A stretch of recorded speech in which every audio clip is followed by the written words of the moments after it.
Good morning. Picking back up in the book of Numbers, chapter 14, let's pray. Teach us your way, O Lord, that we may walk in your truth. Then all the congregation raised a loud cry, and the people wept that night. And all the people of Israel grumbled against Moses and Aaron. The whole congregation said to them, "Would that we had died in the land of Egypt, or would that we had died in this wilderness. Why is the Lord bringing us into this land to fall by the sword? Our wives and our little ones will become a prey. Would it not be better for us to go back to Egypt?" And they said to one another, "Let us choose a leader and go back to Egypt." Then Moses and Aaron fell on their faces before all the assembly of the congregation of the people of Israel. And Joshua the son of Nun and Caleb the son of Jephunneh, who were among those who had spied out the land, tore their clothes and said to all the congregation of the people of Israel, "The land which we passed through to spy it out is an exceedingly good land. If the Lord delights in us, he will bring us into this land and give it to us, a land that flows with milk and honey.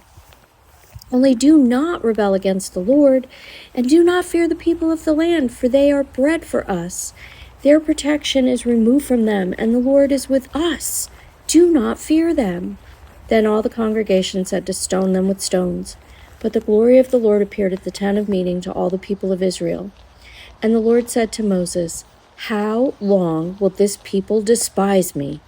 And how long will they not believe in me in spite of all the signs that I have done among them?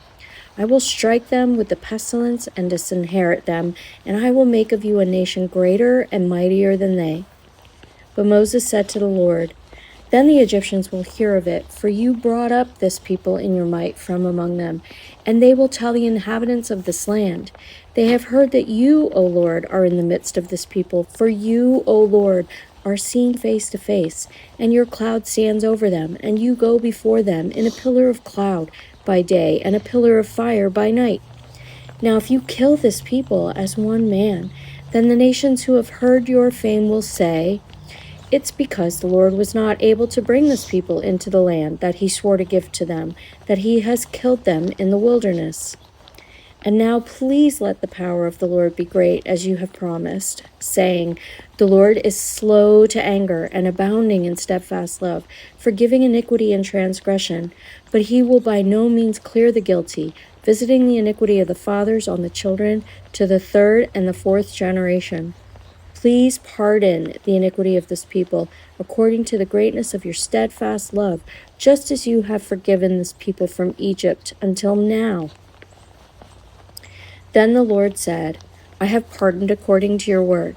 But truly as I live, and as all the earth shall be filled with the glory of the Lord, none of the men who have seen my glory and my signs that I did in Egypt and in the wilderness, and yet have put me to the test these 10 times, and have not obeyed my voice, shall see the land that I swore to give to their fathers, and none of those who despised me shall see it.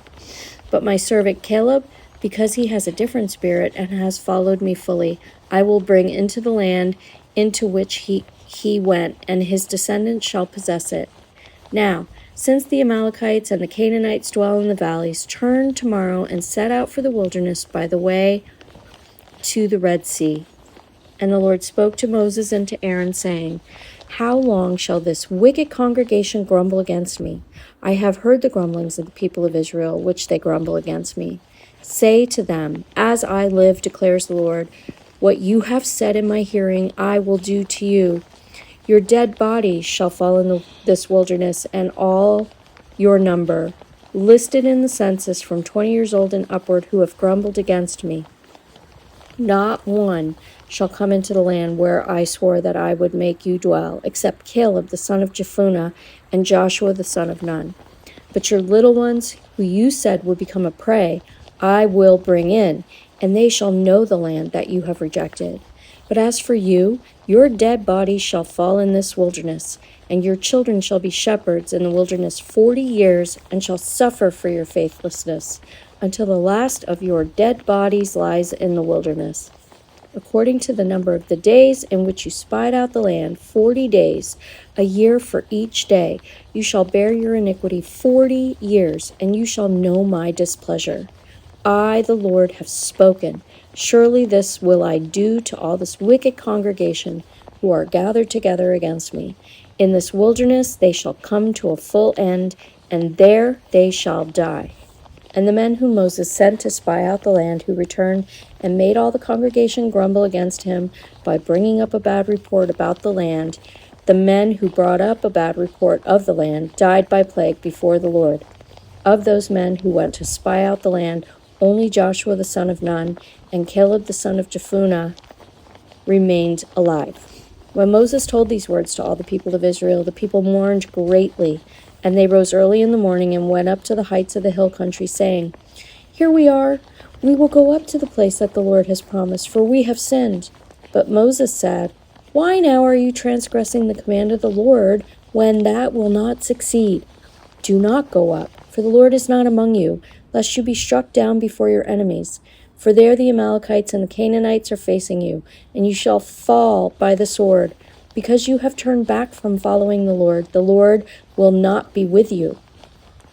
But they presumed to go up to the heights of the hill country, although neither the ark of the covenant of the Lord nor Moses departed out of the camp. Then the Amalekites and the Canaanites who lived in the hill country came down and defeated them and pursued them even to Hormah. May God bless the reading of his word.